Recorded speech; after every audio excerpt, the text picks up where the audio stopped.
You're working with someone in their first session and you're trying to get core awareness and you're trying to bring this core stuff into, say, a workout. I mean, who's seen a kid do a row like this? You know, have you ever seen that before? It happens all the time, right?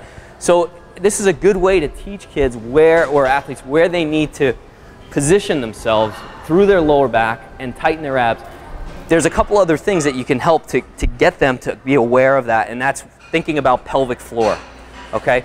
There's a big debate in the industry whether hollowing out or bracing is the way to go. I'm on the side of more of a bracing type motion, because when you hollow, you tend to affect your breathing, right? And we all know we don't want to run and lift and do things without breathing, right? When we're playing. So as long as I'm not altering my breathing through some kind of bracing, almost like as if I was going to come over and punch you in the stomach, what would you do? You would brace your abs. Okay, not suck them in. You know, there's sometimes people say, oh, bring your belly button to your spine and things like that. I don't really like that, just because that's the nature of it. People are gonna suck in air and they're not gonna breathe. So I think that bracing concept that's a Stu McGill thing. I think that's a little bit more of a concept that makes more sense. So let's go back to the ground. Go ahead again. You're gonna tighten up. Now I want you to think about the core as not only wrapping around your body, but I also want you to think of what's called pelvic floor. And basically what that is you're tightening the muscles. If you had to go to the bathroom really bad and there was a line 5 deep, the muscles that you would fire to not pee your pants, that's what I want you to try to turn on. And you guys sitting in the seats, you can do it too while you're sitting there. It works. You just tighten everything up, right? Think about holding in pee and bracing your abs. All right, and you're going to feel a much more stable spine. Is everybody experiencing that right now?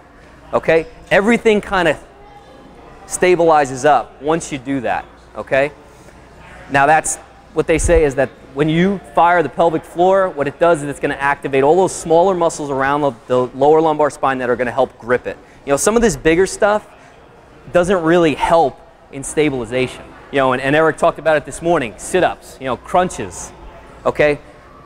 They're almost not in our programs at all. You know, a lot of our crunching is more motions where we're kind of doing this. We're never flexing this way, and a big reason is hip flexor tightness, okay? Like Eric mentioned before, you do a lot of crunch. It's usually guys are going to use their hip flexors when they do it.